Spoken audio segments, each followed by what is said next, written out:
CorelDRAW जो होता है ये एक ग्राफिक डिज़ाइनिंग सॉफ्टवेयर होता है। इसके अंदर हम डिज़ाइनिंग से रिलेटेड जितना भी काम होता है वो सारा का सारा कोरलड्रॉ के अंदर आप लोग कर सकते हैं। डिज़ाइनिंग इन द सेंस जैसे क्या होता है, इसमें मैक्सिमम प्रिंटिंग टाइप का जो वर्क होता है वो सबसे ज़्यादा इसी के अंदर किया जाता है। अब प्रिंटिंग टाइप का जैसे वर्क क्या होता है, विजिटिंग कार्ड हो गया, वेडिंग कार्ड्स हो गए, पोस्टर्स हो गए, एनवलप्स हो गए, टी शर्ट्स के डिज़ाइंस वगैरह हो गए, यानी ओवरऑल ऑल डिज़ाइनिंग वर्क जो होता है हम इसके अंदर कर सकते हैं। बट ज़्यादातर इसकी जो कंपनियां प्रेफर करती हैं वो प्रिंटिंग डिज़ाइनिंग के लिए, ठीक है, यानी जो हम प्रिंट करते हैं जैसे आपके पेपर वर्क्स पे वगैरह जो प्रिंट होते हैं, बुक्स होते हैं, मैगजीन होते हैं, इस टाइप के वर्क के लिए इसका ज़्यादा यूज़ किया जाता है। प्लस साथ ही साथ इसके अंदर हम कार्टून्स वगैरह भी डिज़ाइन कर सकते हैं, वेक्टर्स ग्राफिक्स डिज़ाइन कर सकते हैं। और ये कोरलड्रॉ क्या है, ये एक वेक्टर ग्राफिक सॉफ्टवेयर है।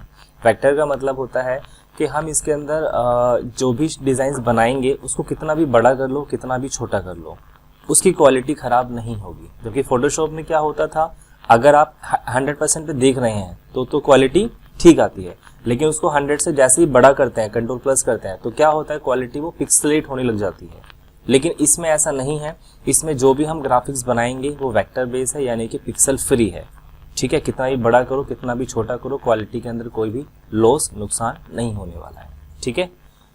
तो स्टार्टिंग में जब हम ओपन करेंगे तो इसका इस तरीके से यूजर इंटरफेस ओपन होगा। अब इसमें क्या क्या होता है, जैसे यहाँ पे दिखा रहा है न्यू डॉक्यूमेंट, यानी अगर हमें न्यू पेज लेना है तो यहाँ पे न्यू डॉक्यूमेंट पे क्लिक करना है, ठीक है। रिसेंटली फाइल्स पे जो आपने काम किया होगा वो यहाँ पे दिखा देगा। अगर आपको इनमें से कोई फाइल लेनी है तो वो आप रीओपन कर सकते हैं, ठीक है। एंड ये नीचे यहाँ पे दिखा रहा है, ये प्रीडिफाइंड बने हुए टेम्पलेट्स हैं, यानी लगा आपको कैप का डिज़ाइन बना रहे हैं, कोई आइसक्रीम का कोई डिज़ाइन बना रहे हैं, कोई एडवर्टीजमेंट बना रहे हैं, तो वहाँ पे ये बने हुए ऐसे लेआउट्स हैं, इनको यूज़ करके अपने लेआउट्स में आप उसको इम्प्लीमेंट कर सकते हैं, ठीक है, ताकि आपको कम से कम मेहनत करना पड़े। तो ये पहले से बने हुए टेम्पलेट्स हैं। इसके अलावा भी कई सारे टेम्पलेट्स हैं, वो यहाँ पे न्यू फॉर्म टेम्पलेट्स पे आएगा, ये आगे डिटेल में हम समझेंगे क्या होगा, ठीक है। बाकी फर्स्ट यानी गेट स्टार्टिंग का सेक्शन रहेगा। तो आपने क्या करना है, न्यू पेज के लिए न्यू डॉक्यूमेंट पे क्लिक करना है, यहाँ पे क्लिक करेंगे। अब यहाँ पे पूछता है कि इसमें क्या क्या हमें सेटिंग रखनी है, और ये हम जो कोरलड्रॉ भी सीखने वाले हैं ये बिल्कुल एडवांस लेवल का सीखेंगे, एक एक डिटेल में सारी चीज़ें, ताकि आप जितने भी एडवांस लेवल के डिज़ाइंस हैं वो सारे आप कर पाओ, ठीक है। तो फर्स्टली यहाँ पे नेम आता है। नेम इन द सेंस कि जो हम फाइल बना रहे हैं हमें उसका नेम क्या रखना है, वो आप पहले भी डिसाइड कर सकते हैं, चाहो तो बनाने के बाद सेव करते टाइम पे भी डिसाइड कर सकते हैं। अभी हम जस्ट एक डेमो लेते हैं। प्रीसेट में यहाँ पे अलग अलग आते हैं, जैसे कस्टम है, कोरल डिज़ाइन डिफ़ॉल्ट है, वेब है। अगर आप वेब लेआउट से रिलेटेड कोई काम कर रहे हैं तो वेब ले लोगे, ठीक है। कोरलड्रॉ डिज़ाइन डिफ़ॉल्ट ले लेंगे तो उसके हिसाब से सेटिंग बाय डिफ़ॉल्ट आ जाएगी। तो अलग अलग प्रीसेट्स हैं, किस टाइप का आपको काम करना। अब जैसे मेन चीज़ यहाँ पे हमारा मैटर करता है एक CMYK और एक RGB, इसको हम बोलते हैं कलर मोड, ठीक है। अब इसमें आपने क्या ध्यान रखना है, जो RGB मोड होता है ये कब यूज़ करते हैं, ऑनलाइन पर्पज़ के लिए। अगर आप वेबसाइट के लिए, ऑनलाइन के लिए कोई लेआउट बना रहे हैं तो वहाँ पे कौन सा मोड यूज़ करना है, RGB मोड यूज़ करना है। प्रिंटिंग पर्पज़ के लिए कोई काम कर रहे हैं तो वहाँ पे हमें CMYK मोड यूज़ करना होता है। तो डिपेंड करता है आप किस पर्पज़ के लिए काम कर रहे हैं। प्रिंटिंग पर्पज़ के लिए ध्यान रखना है मोड क्या यूज़ करना है, CMYK यूज़ करना है, ठीक है। ये फोटोशॉप में भी बताया हुआ है, फोटोशॉप में भी लिखा हुआ है। तो अभी फिलहाल हम लेते हैं डिफ़ॉल्ट CMYK, ठीक है। आप अपने रिक्वायरमेंट के हिसाब से यहाँ पे प्रीसेट्स ले सकते हैं। इवन अगर हम यहाँ पे कुछ भी चेंज करेंगे तो क्या होगा, ये ऑटोमेटिकली कस्टम बन जाएगा। कस्टम क्यों बन जाएगा, क्योंकि हमने चेंज कर दिया इसमें, तो चेंज करते ही वो कस्टम हो गया। अगर आप यहाँ से कोई भी लेते हैं डायरेक्टली ओके करते हैं तो इसका मतलब यही वाला प्रीसेट्स की सेटिंग यूज़ हो रही है। बट हमें ज़रूर नहीं कि हमें यही सेटिंग यूज़ करना हो, डिपेंड करता है। हमें कस्टमर ने बताया कि भाई इतने बाय इतने साइज़ का बनाना है लेआउट, तो क्या जाएगा, कस्टम में ही जाएगा। तो इसलिए मैक्सिमम क्या होता है, कस्टम ही लेते हैं, ताकि अपने हिसाब से आप सेटिंग रख सको। अब जैसे यहाँ पे नेक्स्ट क्या आता है, नंबर ऑफ पेजेस, यानी इसमें हम मल्टीपल पेजेस का, जैसे मैगजीन्स वगैरह होती हैं, बुक्स होता है, उसके अंदर क्या होता है, मल्टीपल पेजेस होते हैं, ठीक है। तो वो सारे एक साथ डिज़ाइन कर सकते हो। तो यहाँ पे आप पहले भी इंक्रीज कर सकते हो, पहले भी आप ज़्यादा ले सकते हैं, और बाद में भी हम लोग ऐड कर सकते हैं कितने पेजेस हमें उसमें ऐड करने हैं। फिर यहाँ पे आता है प्रीव्यू, के पेज का प्रीव्यू कैसा आना चाहिए, यानी एक बार में सिंगल आए या मल्टीपल आए। यानी जब हम, जैसे हमने अभी 5 पेजेस ले लिए हैं तो 5 पेजेस में क्या होगा, वो एक बार में सिर्फ एक पेज आएगा, फिर दूसरा पेज नेक्स्ट उस पर आएगा, फिर तीसरा पेज। जैसे वर्ड में क्या होता है, हमारा एक आता है, फिर नीचे दूसरा आता है, उसके नीचे तीसरा आता है। लेकिन यहाँ पे क्या होता है, अलग अलग नेक्स्ट पे आएंगे। और हम चाहते हैं 5 के 5 पेज एक ही स्क्रीन के अंदर छोटे छोटे शो हो जाएं, तो क्या करना है, यहाँ से मल्टीपल व्यू आता है, ये ले सकते हैं। वो आगे दिखा देंगे कैसे आपने करना। अभी हम लेते हैं सिंगल, ठीक है। प्रिंट मोड बताया मैंने CMY के सियान, मैजेंटा, येलो, ब्लैक, जो कि यूज किया जाता है प्रिंटिंग पर्पस के लिए। RGB होता है रेड, ग्रीन, ब्लू, जो कि यूज किया जाता है ऑनलाइन या वेबसाइट या स्क्रीन पर्पस के लिए। ठीक है, तो अभी तो हम जस्ट नॉर्मली वर्क कर रहे हैं तो मैंने RGB ले लिया, राइट। अगर आप प्रिंट के लिए काम करेंगे तब CMY के लिए लेना। तो फिलहाल लेते हैं RGB। पेपर साइज आता है, यानी कि जो आपका लेआउट आएगा, पेपर आएगा, उसका साइज क्या होना चाहिए। तो यहाँ पे अलग अलग साइज है, A4 है, A3 है, B1 है, लीगल है, ठीक है, इस तरह से अलग अलग साइज है। और ये भी आपके डिजाइन के रिक्वायरमेंट के हिसाब से, जैसे विजिटिंग कार्ड बना रहे हैं उसका साइज क्या होगा, छोटा होगा। पोस्टर बना रहे हैं उसका बड़ा होगा। लेटर हेड बना रहे हैं वो A4 साइज का होगा। तो डिपेंड करता है आप साइज क्या बना रहे हैं, तो उसके हिसाब से आप यहाँ से पेपर साइज लेंगे। कस्टम साइज होगा कि भाई इतने बाय इतने का लेना है, तो वो यहाँ से आप विड्थ एंड हाइट यहाँ से ऐड कर लोगे। अब अगर कस्टमर ने आपको बताया कि भैया इंच में चाहिए, ठीक है, तो क्या करेंगे, यहाँ अभी क्या है, ये मिलीमीटर में है। अब उसने बताया 8x10 इंच का साइज बनाना है, तो यहाँ अगर मैं 8 डालूंगा और 10 डालेंगे तो गलत हो जाएगा। तो आपने ये ध्यान रखना है, यहाँ पे लेना है, पहले इंच लेना है। तो अभी जो मेजरमेंट यूनिट इसकी आएंगी वो किस में आएंगी, इंच में आएगी। ठीक है, तो जो आपने यूनिट रखना है वो यहाँ से आप रख सकते हैं। यानी कस्टमर ने आपको जिस मेजरमेंट यूनिट में बताया, फीट में बताया, जैसे कोई बैनर बना रहे हो, फ्लैक्स बना रहे हो, तो फीट में बताएगा कि भैया 2x3 फीट का साइज बना दो, ठीक है, 8x10 फीट का बना दो, वो बड़े बड़े होते हैं, तो इंच में नहीं होगा। तो डिपेंड करता है कि आप क्या लेआउट बना रहे हो, कस्टमर की क्या रिक्वायरमेंट है, उसने किस मेजरमेंट यूनिट के अंदर आपको वो चीज़ बताई है, तो उसके हिसाब से आप यहाँ पे ले लोगे। तो फिर इसके हिसाब से फिर आपने वैल्यू यहाँ डालनी होगी। ठीक है, ओरिएंटेशन 2 टाइप के होते हैं, पोर्ट्रेट एंड लैंडस्केप। तो पोर्ट्रेट में क्या होता है, जिसकी हाइट ज़्यादा होती है, और लैंडस्केप में क्या होता है, जिसकी चौड़ाई ज़्यादा होती है। ठीक है, तो जैसे अभी हमारा दिख रहा है, यही पैनल को अगर हम देखते हैं तो इस पैनल को आप क्या बोलोगे, पोर्ट्रेट है या लैंडस्केप है, ये पोर्ट्रेट है। ओके, और इसी को अगर हम रोटेट करके लाइक अब इस लेआउट को ले लो आप, ये कहलाएगा लैंडस्केप, क्योंकि इसमें क्या है, विड्थ ज़्यादा है। तो जिसकी जो है विड्थ ज़्यादा होगी, चौड़ाई ज़्यादा होगी, उसको क्या बोलेंगे, लैंडस्केप। ठीक है, तो डिपेंड करता है, अगर आपको लेआउट चौड़ाई वाइज बना रहे हैं तो लैंडस्केप लेंगे, हाइट वाइज, लंबाई वाइज बना रहे हैं तो यहाँ पे क्या लोगे, पोर्ट्रेट लोगे। सभी सॉफ्टवेयर में ओरिएंटेशन होता है, चाहे फोटोशॉप हो, वर्ड हो, एक्सेल हो, पावर पॉइंट हो, एनी अदर कोई भी सॉफ्टवेयर हो। ठीक है, रेजोल्यूशन भी यहाँ पे मैटर करता है। अब जैसे देखो क्या हो रहा है, हमने यहाँ पे RGB लिया तो ऑटोमेटिकली यहाँ पे 96 है। ठीक है, अब अगर हम लेते हैं यहाँ पे CMY के, ठीक है, तो कई बार क्या होता है, यहाँ पे सेटिंग ऑटोमेटिकली 300 हो जाती है। तो ये भी आपने ध्यान रखना है, जब आप CMY के मोड लोगे तो उस समय मोड भी आपने क्या रखना होता है, 300 रखना होता है। ये फोटोशॉप में भी बताया गया है कि RGB के लिए रेजोल्यूशन कितना यूज करते हैं, minimum 72, maximum 96। But printing purpose के लिए जब हम CMY के मोड लेते हैं तो हमें रेजोल्यूशन भी बढ़ाना होता है, वो मिनिमम 300 रखना होता है। ठीक है, इससे क्या होगा, क्वालिटी आपकी प्रिंट के अंदर अच्छी आएगी। ठीक है, तो ये हमने रेजोल्यूशन बढ़ा दी। तो ये आपको बाय डिफॉल्ट सेटिंग रखनी है अपने रिक्वायरमेंट के हिसाब से, जो आप डिजाइन बना रहे हैं उस रिक्वायरमेंट के हिसाब से। ओके, तो नेक्स्ट ओके करेंगे तो ये हमारा पेज तैयार है। अब हमने A4 साइज लिया था, पोर्ट्रेट ओरिएंटेशन लिया था और 5 शीट ली थी। तो यहाँ पे तो दिखा देगा 1 2 3 जितनी शीट्स ली हैं वो सारी यहाँ पे आ जाएगा। और ये पोर्ट्रेट में है, यहाँ भी शो हो रहा है। और ऐसा नहीं कि आप हर बार स्टार्टिंग में चेंज कर सकते हैं, आप चाहो तो पेज लेने के बाद भी मॉडिफाई कर सकते हैं। जैसे जैसे हमने जैसे किया तो देखो यहाँ पे लेआउट आ गया पेज का वापस से।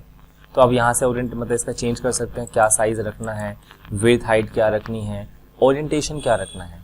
ठीक है, अभी जैसे ये पोर्ट्रेट है, अब ये लैंडस्केप हो गया। लैंडस्केप का मतलब इसकी विड्थ, चौड़ाई बढ़ गई इसकी। ठीक है, इस पे करेंगे तो हाइट इसकी इंक्रीज हो जाएगी। ठीक है, अब इसका एक बार यूजर इंटरफेस समझ लेते हैं। यूजर इंटरफेस शॉर्ट में हम बोलते हैं UI। ठीक है, UI UX का भी अलग से कोर्स होता है जिसमें आपको यही सारी चीज़ें बनानी सिखाई जाती हैं। तो UI यानी कि यूजर इंटरफेस मतलब क्या होता है, कोरल में किस किस चीज़ को क्या बोलते हैं। ठीक है, जैसे ये यहाँ पे हेडिंग हो गया, इसको बोलेंगे मेन्यू बार, यानी कि मेन्यूज है यहाँ पे अलग अलग आपके सब मेन्यूज के अंदर ऑप्शंस हमारे यहाँ शो होंगे। ठीक है, उसके बाद इसको बोलते हैं यहाँ पे स्टैंडर्ड बार, दिस सेक्शन, यानी इस लाइन, ये लाइन जो आपको दिख रही है, इस लाइन से इस सेक्शन के बीच की जो सेक्शन है इसको क्या बोलते हैं, स्टैंडर्ड बार। ये बुक में प्रॉपर डिफाइन है। ठीक है, तो जैसे इसमें क्या होता है, जो हम ज़्यादा यूजफुल ऑप्शंस होते हैं, न्यू लेना, ओपन करना, सेव करना, अनडू करना, प्रिंट करना, ठीक है, जूमिंग साइज वगैरह वगैरह, स्नैपिंग, ये सारे ऑप्शन यहाँ पे आते हैं। शॉर्टकट है, मतलब इससे ये फायदा होता है कि आपको बार बार अंदर मेन्यू में नहीं जाना है, डायरेक्टली यहीं से आप चीज़ों को यूटिलाइज कर सकते हैं। ठीक है, फिर आता है property bar. Property bar in the sense हम जो टूल सेलेक्ट करेंगे उस टूल की प्रॉपर्टी क्या होगी, यहाँ पे मेंशन हो जाएगी, यहाँ पे शो हो जाएगी। फिर आप उसके अंदर मॉडिफाई कर सकते हैं एंड चेंजेस कर सकते हैं। जैसे फोटोशॉप के अंदर ऊपर प्रॉपर्टी आती थी, ठीक है, तो वैसे ही इसको भी हम प्रॉपर्टी बार बोलेंगे, राइट। तो ये क्या हो गया, ये मेन्यू बार, स्टैंडर्ड बार, एनी सेक्शन को पूरे को प्रॉपर्टी बार, ठीक है। प्रॉपर्टी में से जो टूल सेलेक्ट करेंगे उससे रिलेटेड फंक्शंस जो होंगे, ऑप्शंस जो होंगे वो यहाँ शो होगा। फिर ये टूल बॉक्स हो गए, यहाँ पे टूल्स हो जिसके थ्रू हम चीज़ें बनाएंगे, डिज़ाइन करेंगे। और ये यहाँ पे डॉक्यूमेंट का बारे में बताएगा कि आपके पास कितने पेज हैं, कितने फाइल्स हैं, पेज नहीं कितने फाइल्स हैं। जैसे आपने एक फाइल यहाँ ली है, हमने एक और कोई डॉक्यूमेंट ओपन कर लिया तो यहाँ जैसे फोटोशॉप में ओपन होता था, थर्ड कोई ले लिया तो यहाँ ओपन हो जाएगा, और कोई ले लिया, तो ऐसे मल्टीपल यहाँ आते रहेंगे। और उसी फाइल के अंदर जो हम पेजेस लेंगे वो कहाँ शो होगा, नीचे शो करेगा। इस सेक्शन को बोलते हैं डॉक्यूमेंट नेविगेशन। क्या बोलते हैं, डॉक्यूमेंट नेविगेशन, जिसमें पेज की इंफॉर्मेशन शो करेगा, टोटल आपके पास कितने पेज है। यहीं से हम पेज को कंट्रोल भी कर सकते हैं, हमें कितने पेज ऐड करने हैं, हमें नेक्स्ट पेज पे जाना है तो यहाँ से नेक्स्ट पेज पे जा सकते हैं, प्रीवियस आना है प्रीवियस पे आ सकते हैं, स्टार्टिंग पे डायरेक्टली फर्स्ट पे आना है यहाँ से आ जाओ, डायरेक्टली लास्ट पे आना है यहाँ से लास्ट पे आ जाओगे, ठीक है। तो ये जो होता है आपका पेज सेक्शंस पे जाने के लिए होता है, हमें किस पेज पे जनरली जाना है उसके लिए होता है ये, ठीक है। और बाकी फिर यहाँ पे नीचे आता है स्टेटस बार। स्टेटस बार का मतलब होता है जो भी हमने कलर कॉम्बिनेशन यहाँ फिल किया होगा, फिल कलर हमने क्या दिया है, आउटलाइन कलर क्या दिया है, उसके बारे में डिटेल यहाँ शो करेगा, जस्ट अबाउट शो इन्फॉर्मेशन, ठीक है। फिर आता है यहाँ पे कलर पैलेट, जो कि कलर की इन्फॉर्मेशन शो करता है कि किस ऑब्जेक्ट के अंदर कौन सा कलर फिल करना है, तो ये कलर इन्फॉर्मेशन आएगा, ओके। तो ये पूरा एक होता है यूजर इंटरफेस। दोबारा समझ लीजिए, ये हेडिंग होगी इसकी, ये menu bar, standard bar, property bar and tool box, ठीक है, document navigation, status bar, colour palette, और ये हमारा एक मेन पेज हो गया। और इसके बाहर वाले सेक्शन को बोलते हैं ड्राइंग विंडो। क्या बोलते हैं, ड्राइंग विंडो। मेन जो आपने काम करना है वो किसके अंदर करना होता है, पेज के अंदर करना होता है, ठीक है। बाहर सिर्फ रफ काम के लिए, जैसे हम मैथ्स में हम करते थे, हम एक लाइन खींच लेते थे, इधर हमारा लेफ्ट साइड में रफ काम होता था, राइट साइड में जो हम लाइन खींचते थे उसके उस तरफ हम रफ काम के लिए यूज करते थे। उसी तरीके से ये जो है आप एक तरह का रफ काम के लिए कह सकते हैं। अब अगर आप कोई भी लेआउट बनाते हैं, आप उसको प्रिंट करते हैं या उसको पीडीएफ बनाते हो, जेपीजी बनाते हो, तो कौन सा लेआउट आएगा, जो इसके अंदर है। भले आपने डिजाइन यहाँ भी रख दिया, यहाँ भी रख दिया, इसके अंदर भी रख दिया, अब आप उसको जैसे ही पीडीएफ बनाओगे तो क्या होगा, वो सिर्फ और सिर्फ इसके अंदर वाला सेक्शन ही शो होगा, ठीक है। अगर हम CDR फाइल सेव करेंगे, अब CDR क्या है, ये कोरल ड्रॉ का एक्सटेंशन नेम है। कोरल ड्रॉ के अंदर हम जो भी फाइल सेव करते हैं बाय डिफॉल्ट उसका एक्सटेंशन नेम क्या होता है, CDR, ये देख सकते हैं। तो CDR यानी कि Corel Draw, it's extension name of Corel Draw. Photoshop का एक्सटेंशन नेम क्या है, PSD, फोटोशॉप डॉक्यूमेंट, ठीक है। कोरल ड्रॉ का है CDR, ये इसका एक तरह का आइडेंटिफिकेशन है कोरल ड्रॉ की फाइल को पहचानने के लिए, ठीक है। तो ये होगा ड्राइंग विंडो। अब अगर हम कोरल ड्रॉ के फॉर्मेट में सेव करेंगे ना तो क्या होगा, यहाँ वाला भी आएगा, यहाँ भी आएगा, अंदर वाला भी आएगा। बट अगर आप कोई PDF फाइल बनाते हैं, JPG बनाते हैं, PNG बनाते हैं, कोई अदर फॉर्मेट बनाते हैं, तो वहां पे क्या होगा, जो उसके अंदर वाला लेआउट है सिर्फ और सिर्फ वही एक्सपोर्ट होगा, वही सिर्फ सेव होगा, ध्यान रखना, ठीक है। तो मेन आपका जो आउटपुट है वो शीट के अंदर आना चाहिए। क्लियर, यहाँ तक कोई कंफ्यूजन, ओके। अब एक दो टूल समझ लेते हैं, देन आपने प्रैक्टिस करनी है। तो यहाँ पे आता है फर्स्ट हमारे पास एक पिक टूल। पिक टूल क्या करता है, ये जनरली यूज किया जाता है ऑब्जेक्ट्स को सेलेक्ट करने के लिए, स्केल करने के लिए, मूव करने, जिसको हम बोलते हैं ट्रांसफॉर्मेशन। यानी ट्रांसफॉर्मेशन के लिए हमें ये पिक टूल यूज करना होता है। How we will use, let's see, हमने कोई ऑब्जेक्ट लिया और ये हमने ड्रॉ कर दिया, राइट। सिंपल आपने यहाँ से प्रीडिफाइन ऑब्जेक्ट्स हैं, ठीक है, सिंपल आपने लेना है और ड्रॉ करना है। यहाँ पे एलिप्स है, पॉलीगन है, तो जो भी आपको शेप चाहिए सेलेक्ट करो एंड डायरेक्टली ड्रॉ करो, ठीक है। अब इसमें क्या होता है, बाय डिफॉल्ट अभी आपका देखा जाए तो इसमें सिर्फ और सिर्फ आउटलाइन कलर फिल है, आउटलाइन कलर फिल है, बट अंदर का कलर फिल नहीं है। तो अब मान लीजिए हमें कलर फिल करना है, तो पहले आपने क्या करना है, पिक टूल लेना है, नाम इसका क्या है, पिक टूल। इसको सेलेक्ट करके आपने यहाँ रख लिया। अब इसको हम सेलेक्ट करते हैं और यहाँ से जो भी कलर देना है उस पर क्लिक कर दो आप। नॉर्मल लेफ्ट क्लिक करते क्या हो जाएगा, वो उसके फिल कलर हो जाएगा, ठीक है। इसी से हम देखा जाए तो आउटलाइन भी कर सकते हैं। अब आउटलाइन कैसे देंगे, लेफ्ट से तो क्या हो रहा है, आउटलाइन हो रहा है, सॉरी फिल हो रहा है, ओके। अब हमें आउटलाइन देना है। आउटलाइन पे सपोज मुझे क्या करना है, इसमें येलो नहीं रेड कलर देना है, ठीक है। तो क्या करना है, इस पे इसके ऊपर आपने राइट क्लिक करना है। क्या करना है, राइट क्लिक, फिर यहाँ पे आ जाएगा सेट आउटलाइन कलर, ठीक है। तो इस पे क्लिक करते क्या हुआ, देखना आउटलाइन कलर हो गया यहाँ पे, ठीक है। और कोई आउटलाइन कलर लेना है, सपोज मुझे यहाँ पे देना है ग्रीन, तो यहाँ पे राइट क्लिक करना है, माउस से right click, okay, and then set outline colour पे। अब यहाँ पे क्या करना है, लेफ्ट या राइट, यहाँ लेफ्ट करना है। राइट क्लिक से हमने क्या किया, ये ऑप्शन ओपन किया और लेफ्ट से वो अप्लाई हो जाएगा। ठीक है, अब और क्या, ये तो हो गया कलर के लिए। किसी का भी ऑब्जेक्ट का आपको फिल कलर देना है तो सिंपल यहाँ लेफ्ट क्लिक करो, आउटलाइन कलर देना है तो कलर के ऊपर राइट क्लिक करो और फिर वहां से आउटलाइन कलर पे क्लिक कर दो। ठीक है, अब पिक टूल का मेन रूल क्या हुआ, एक तो सेलेक्ट करने का हुआ, मूव करने का हुआ, प्लस इसी से आप स्केल भी कर सकते हैं, यानी कॉर्नर पे जाओगे और स्केल कर सकते हैं। इस तरीके से किसी भी पर्टिकुलर साइड से करना है आप स्केल कर सकते हैं। ठीक है, और अगर हमें प्रपोर्शन वाइज करना है तो आपने क्या करना है, शिफ्ट का यूज करना है। शिफ्ट से क्या होगा, इसका प्रपोर्शन जो है वो खराब नहीं होगा। जैसे क्या होता है अगर हम नॉर्मल करते हैं, वैसे अभी तो इसमें नॉर्मल में क्या हो रहा है कि एक साइड से प्रपोर्शन वाइज हो रहा है। प्रपोर्शन इन द सेंस क्या होता है, जितनी वैल्यू हम हाइट में छोटी करेंगे उतनी ही विड्थ में छोटी होगी। ठीक है, लेकिन हमें ऑल साइड से, चारों साइड से हमें करना है तो क्या करना है, आपने शिफ्ट के साथ यूज करना है। तो शिफ्ट से क्या होगा, वो ऑल साइड से proportionally scale up and scale down होगा, यानी कि छोटा या बड़ा होगा। ठीक है, और बिना शिफ्ट के करेंगे तो पर्टिकुलर साइड से होगा, और एक तरफ से लेंगे तो जैसे अब हम विड्थ इधर से लेंगे तो यहाँ से स्केल हो, जिस भी साइड से लेंगे उस साइड से स्केल कर सकते हो। प्लस यहीं से आप रोटेट भी कर सकते हो। कैसे, उसी पे जस्ट क्लिक कर दो। क्लिक करते ही क्या होगा, यहाँ पे दो ऑप्शन और आ गए हमारे पास। नॉर्मल पहले में क्या था, दो चीज थे, एक तो सेलेक्ट करना यानी कि मूव करना और स्केल करना, वो पहले में है। फिर एक बार और क्लिक करेंगे तो क्या होगा, यहाँ पे आप देखोगे ये रोटेशन का ऑप्शन आ गया। ठीक है, और यहाँ से स्क्यू का आ गया। अब इस पे कॉर्नर पे जाएंगे तो यहाँ पे इस तरीके से आइकन आएगा, तो जब ये आइकन आए ना फिर आपने क्या करना है, ऐसे क्लिक एंड ड्रैग करना है, तो उसको आप रोटेट भी कर सकते हैं। प्लस यहीं से स्क्यू भी आता है, यानी कि तिरछा करने के लिए, जैसे जस्ट लाइक इटैलिक कह सकते हैं, उस टाइप का लेआउट बनाने के लिए। ठीक है, अब इसमें क्या फायदा होगा, हम जैसे इसके थ्रू एक इसकी शैडो बना सकते हैं, परछाई बना सकते हैं।